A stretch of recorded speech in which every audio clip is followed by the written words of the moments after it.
Hello दोस्तों, और आज हम हमारी इस मूवी में वैम्पायर के एक खतरनाक ग्रुप को देखेंगे जो कि इंसान को बड़ी बेरहमी से मारकर उनका खून पिया करते हैं। और हमारी आज की मूवी का एंड काफ़ी ज़्यादा इंटरेस्टिंग है, तो आप सभी से मैं रिक्वेस्ट करता हूँ कि इस मूवी को एंड तक जरूर देखना।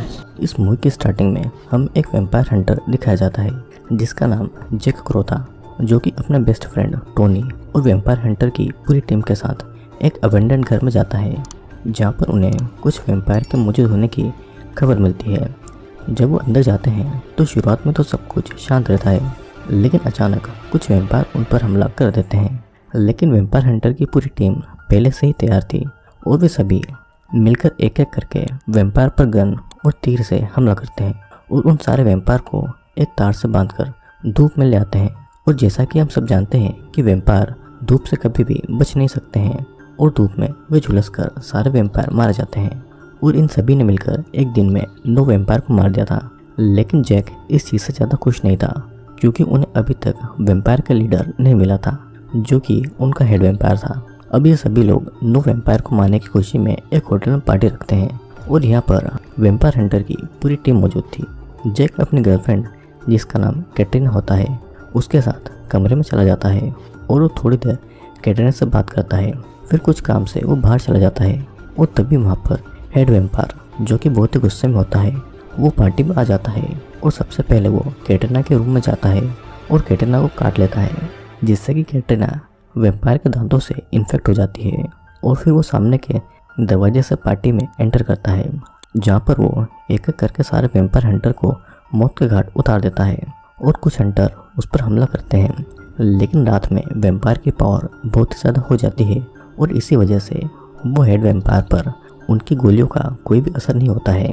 जैक को जब ये पता चलता है कि कैटरीना को उस वैम्पायर ने इन्फेक्ट कर दिया है, तो टोनी के साथ मिलकर कैटरीना को वहाँ से ले जाता है और बाकी टीम मेंबर वहाँ के हेड वैम्पायर द्वारा बुरी तरह मारे जाते हैं। अब जिस गाड़ी से जैक, कैटरीना और टोनी जा रहे थे, उस गाड़ी का सुबह एक्सीडेंट हो जाता है और उस वजह से उनकी गाड़ी अब चलने लायक नहीं बचती है। और फिर वे तीनों पैदल ही अपना सफ़र तय करने लग जाते हैं। वे चलते चलते एक गैस स्टेशन पर आ जाते हैं, जहाँ पर से वो एक आदमी की कार चुराकर उस होटल में जाने का प्लान बनाते हैं। और वे लोग उस होटल में इसलिए जाते हैं क्योंकि जैक को ये शक था कि वहाँ पर हेड वैम्पायर के द्वारा मारे गए लोग कहीं उसी की तरह वैम्पायर में कन्वर्ट न हो जाए। इसीलिए वो वहाँ मारे गए सभी लोगों की गर्दन काट देता है और जाते जाते वो होटल को आग लगा देता है। जैक टोनी से ये कहता है कि वो कैटरीना को लेकर एक होटल में जाकर रुक जाए, क्योंकि कैटरीना एक इन्फेक्टेड पर्सन थी और जैक के हिसाब से अगर कोई वैम्पायर से इन्फेक्टेड है तो वो पर्सन दूसरे वैम्पायर से कनेक्ट हो जाते हैं। और कैटरीना एक मीडियम है, क्योंकि उसके द्वारा उस हेड वैम्पायर तक पहुंचा जा सकता है, या फिर वो हेड वैम्पायर कैटरीना के ज़रिए हम तक पहुंच सकता है। और इसीलिए वो टोनी को कैटरीना के साथ होटल में भेजकर खुद एक चर्च में जाता है, जहाँ पर हम कार्डिनल एल्वा को देख पाते हैं। कार्डिनल एल्वा जैक का हेड था और वो उसी के ऑर्डर से यूनाइटेड स्टेट और यूरोप में भी वैम्पायर हंटर को ढूंढ कर मार रहे थे। कार्डिनल एल्वा उसको हेड वैम्पायर के बारे में बताते हुए ये कहता है कि ये हेड वैम्पायर का नाम वेलेक है और ये 13वीं सेंचुरी में एक प्रीस्ट हुआ करता था। लेकिन वो एक बार चर्च के अगेंस्ट खड़ा हुआ था, जिस वजह से चर्च के लोगों ने उसे मरवा दिया। लेकिन वो किसी तरह वैम्पायर में तब्दील हो गया और तब से वो अभी तक जिंदा है। वो सबसे शॉकिंग बात यह है कि दुनिया का सबसे पहला वैम्पायर वेलेक ही है, जो कि सबसे ज़्यादा ताकतवर है। फिर कुछ देर के बाद बात करने के बाद एल्वा जैक से नई टीम बनाने के लिए कहता है, जिसके लिए जैक मना कर देता है। और उसे देखते हुए एल्वा जैक के साथ एक प्रीस्ट एडम को भेज देता है ताकि वो उसकी मदद कर सके। यहाँ पर हम टोनी को उसके होटल में देखते हैं, जो कि कैटरीना के साथ वहीं पर रुका था। और फिर कैटरीना को सोते हुए एक विजन आता है कि हेड वैम्पायर वेलेक से छोटे से गांव में बने चर्च के पास किसी मकसद के चलते वहाँ पर पहुँच चुका है। और मकसद क्या था ये हमें बाद में पता चलेगा। तभी कैटरीना की आंखें खुल जाती है और बहुत ही डरी हुई थी, जिसके चलते वो सुसाइड करने का डिसाइड करती है, क्योंकि वो वैम्पायर नहीं बनना चाहती थी।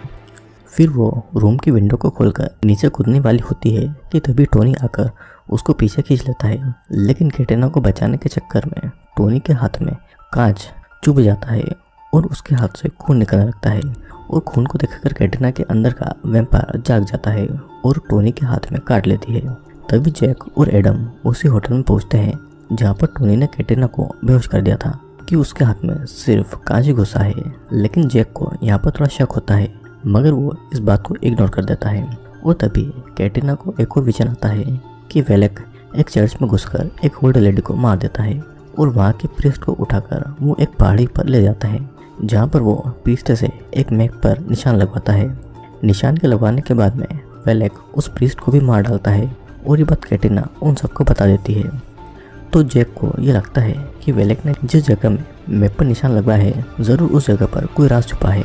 अब फिर जैक एडम के साथ उसी गांव में जाता है जहाँ का विजन कैटरीना को आया था। और जब भी वे सभी उस चर्च में पहुँचते हैं तो वास्तव में वहाँ का प्रीस्ट मारा गया था और उसे देखकर उन्हें कैटरीना के विजन पर यकीन हो जाता है, जिसे देखने के बाद में जैक एडम के साथ वेलेक की तलाश में निकल जाता है। अब इधर वेलेक अपनी आर्मी के साथ मिलकर शाम होते ही किसी दूसरे चर्च पर हमला कर देता है और ये चर्च वही था जिसके बारे में प्रीस्ट ने मैप पर मार कर किया था।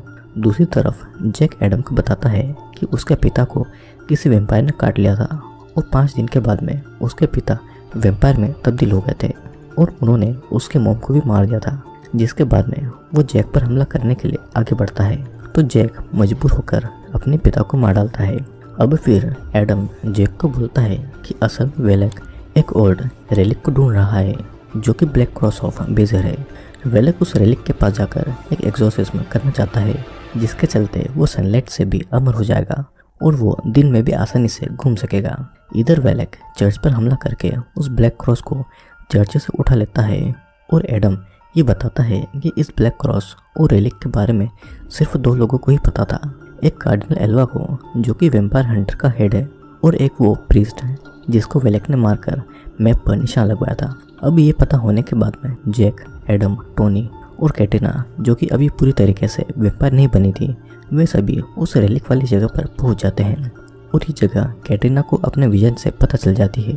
वहाँ पर बहुत सारे लोग मरे पड़े हुए थे और वहाँ की टंकियों में से पानी की जगह खून बह रहा था। फिर इसके बाद ये सभी सेंट टियागो नाम की जगह पर निकल पड़ते हैं, क्योंकि कैटरीना ने अपने विजन से ये देख लिया था कि वेलेक अपनी आर्मी के साथ में सेंट टियागो में छुपा हुआ है। सेंट टियागो पहुंचकर उनको वहाँ पर कोई नहीं मिलता है और पूरी जगह सुनसान पड़ी होती है। तभी टोनी अगेन कैटरीना से पूछता है तो कैटरीना एक जेल की तरफ देखती है और बताती है कि वेलेक उसकी आर्मी उस जेल के अंदर है। फिर जैक, एडम और टोनी अपने हथियार के साथ अंदर जाते हैं, जहाँ पर उन पर 2 वेम्पायर हमला कर देते हैं और उनको वो आसानी से मार देते हैं। फिर शाम होने तक वे लोग कुछ वेम्पायर को मार देते हैं और फिर उनको लगता है कि वेलेक को अब मारना मुश्किल है, तो वे सभी लोग वहाँ से बाहर आ जाते हैं। अब बहुत दिनों तक खुद पर काबू रखने के बाद आखिरकार कैटरीना पूरी तरीके से वेम्पायर में तब्दील हो चुकी थी और जैसे ही ये सब वहाँ से जा रहे होते हैं तभी शाम होने की वजह से वेलेक और उसकी आर्मी इन लोगों पर हमला कर देती है और कैटरीना टोनी को फिर से बाइट कर लेती है, जिसके बाद में तकलीफ की वजह से टोनी बेहोश हो जाता है। अब इधर एडम भागकर एक शॉप में छुप जाता है, क्योंकि एडम को लड़ना नहीं आता था और इन सब के बाद में जैक अकेला पड़ जाता है और वेलेक जैक को पकड़ लेता है। फिर यहाँ पर हमें इस मूवी का सबसे बड़ा सीक्रेट पता चलता है। हमें वेलेक के पीछे कार्डिनल एल्वा देखने को मिलते हैं, जो कि प्रीस्ट होकर भी वेलेक से मिला हुआ था, जिसके बाद में वो जैक से कहता है कि उसका भगवान पर विश्वास नहीं है, क्योंकि उसने आज तक कोई भी चमत्कार होते हुए नहीं देखा है और वो मरने से डरता है और अगर वो वेलेक से हाथ मिलाएगा तो वेलेक उसे हमेशा के लिए अमर बना देगा।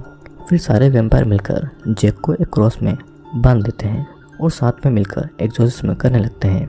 हम वहाँ पर कैटरीना को भी खड़ा पाते हैं, जो कि अब वेम्पायर बन चुकी थी और वेलेक को रिचुअल के लिए वेम्पायर हंटर का खून चाहिए था।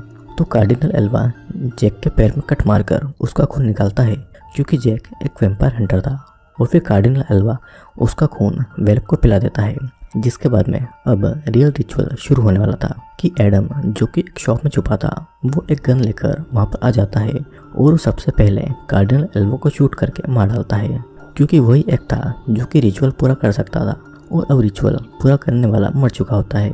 तो वेलेक जैक को जलाने की कोशिश करता है, क्योंकि उसका रिचुअल अब इनकम्प्लीट रह गया था और वो अब धूप में नहीं घूम सकता था।